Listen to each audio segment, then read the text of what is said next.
मध्य प्रदेश कौन जीतेगा? 2018 में यहां मध्य प्रदेश में कांग्रेस को जीत मिली थी, लेकिन फिर ज्योतिरादित्य सिंधिया की बगावत और इसके बाद साल 2020 में बीजेपी एक बार फिर से मध्य प्रदेश में सत्ता में आ गई। बीजेपी के सामने अब सत्ता बचाने की चुनौती है, तो कांग्रेस के सामने सत्ता में आने की चुनौती।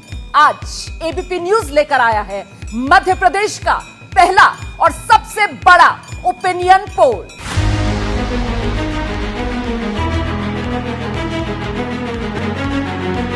मध्य प्रदेश में बीजेपी के अंदरूनी सर्वे से मचा हड़कंप। लाडली बहना से मिल रही कोई मदद, ना किसी चाणक्य की कोई रणनीति काम आ रही। पार्टी के भीतर से लेकर सड़क तक सरफुटाबल जारी है। सितंबर महीना लग चुका है और लगभग एक महीने बाद मध्य प्रदेश में चुनावी आचार संहिता लगने की संभावना है। कांग्रेस ने चुनाव के 2 महीने पहले निर्णायक बढ़त बनाते हुए जहां सत्ता में वापसी लगभग तय कर ली है, वहीं बीजेपी अभी तक चुनाव के लिए मुद्दा ही तलाश रही है। पिछले 18 सालों से मध्य प्रदेश में राज कर रही बीजेपी की इतनी हालत पहले कभी खराब नहीं हुई जितनी मध्य प्रदेश में इस चुनाव में देखने को मिल रही है। पहले प्रधानमंत्री मोदी मध्य प्रदेश की कमान संभालने वाले थे, लेकिन 1 सितंबर को आई सर्वे रिपोर्ट के बाद मोदी ने मध्य प्रदेश से पांव पीछे खींच लिए हैं। अमित शाह पिछले महीने कुछ दम दिखाते जरूर नजर आए थे, लेकिन ताजा सर्वे के बाद वो भी पीछे हट गए। बीजेपी के अंदरूनी सूत्रों का कहना है कि अब मध्य प्रदेश के विधानसभा चुनाव संयुक्त रूप से लड़े जाएंगे, ताकि पराजय के छींटे किसी एक पर न पड़ते हुए सब बराबरी के इसके भागीदार बने।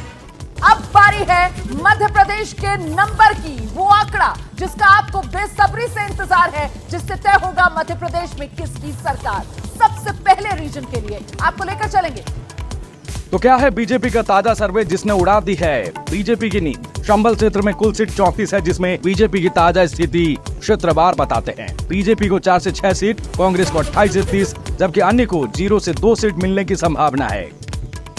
बिल्कुल, चंबल रीजन का ये आंकड़ा आपने साफ रख दिया और ये तस्वीर पूरी साफ होती हुई यहाँ पर दिखाई दे रही है। अब इससे जुड़ी हुई बड़ी जानकारी, बड़ी खबर भी अपने दर्शकों के सामने हम रख देते हैं। मध्य प्रदेश का ये पहला ओपिनियन पोल है। आंकड़ा आपके सामने पहले रीजन यानी चंबल का आ चुका है। देखिए एबीपी न्यूज सी वोटर का ये ओपिनियन पोल, और इसमें जो बड़ी बातें निकलकर सामने आ रही, चंबल रीजन में कांग्रेस आगे दिखाई दे रही है सर्वों के लिहाज से। ये बीजेपी के लिए चिंता बढ़ाने वाली खबर, क्योंकि सिंधिया का ये इलाका और इस इलाके में कांग्रेस आगे। सिंधिया भले या बीजेपी का हिस्सा हो, लेकिन फिर भी यहाँ कांग्रेस को नुकसान होता हुआ नहीं दिख रहा है। पहले रीजन में कांग्रेस को बढ़त मिलती हुई दिख रही है। सर्वे की ये बड़ी बात। सीटों का हाल जान लीजिए। 45 सीटों में इस बार 2023 में कौन बाजी मार सकता है? पिछली बार बाजी बीजेपी ने मारी थी, इस बार की तस्वीर क्या कहती है? मालवा क्षेत्र में कुल सीट 45 हैं, जिसमें बीजेपी को 15 से 18 सीट, कांग्रेस को 27 से 30 सीट, जबकि अन्य को 0 सीट मिलने की संभावना बताई जा रही है। महाकौशल रीजन में बाजी कांग्रेस ने मारी थी बीजेपी के मुकाबले। अब 2023 में क्या हो सकता है? मध्य प्रदेश की जनता क्या आदेश सुनाने वाली है? महाकौशल क्षेत्र से कुल 42 सीट हैं, जिसमें बीजेपी को 13 से 16 सीट, कांग्रेस को 26 से 29 सीट, जबकि अन्य को 0 सीट मिलने की संभावना बताई जा रही है। बघेलगंज क्षेत्र में कुल सीट 56 है, जिसमें बीजेपी को 11 से 15 सीट, कांग्रेस को 40 से 42 सीट, जबकि अन्य को 1 से 3 सीट मिलने की संभावना दिखाई जा रही है। मध्य क्षेत्र में 25 सीट है, जिसमें से बीजेपी को 9 से 12, कांग्रेस को 13 से 16, जबकि अन्य को 0 सीट मिलने की संभावना बताई जा रही है।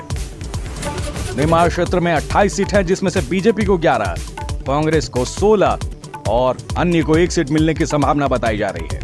फाइनल नंबर का वक्त आ गया है और फाइनल नंबर से पहले वो वोट प्रतिशत वाला फाइनल आंकड़ा मैं आपको दिखा रही हूं। मध्य प्रदेश का ओवरऑल वोट परसेंटेज वाला आंकड़ा अब आपके सामने। पूरे मध्य प्रदेश की तस्वीर कुछ इस तरह की बन रही है। मध्य प्रदेश में कांग्रेस को 44% वोट, जबकि भाजपा को मात्र 39% वोट, जबकि अन्य को 17% वोट मिलने का अनुमान है।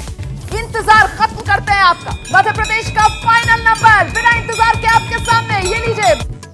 बीजेपी को 66 से 75 सीट, जबकि कांग्रेस को 150 से 158 सीट और अन्य को 1 से 6 सीट मिलने की संभावना बताई जा रही है। मध्य प्रदेश विधानसभा चुनाव में खुद बीजेपी का सर्वे बता रहा है इस बार कांग्रेस की आंधी, लहर, तूफान सब कुछ चल रहा है और जनता पूरे गाजे बाजे के साथ बीजेपी की विदाई की तैयारी कर रही है।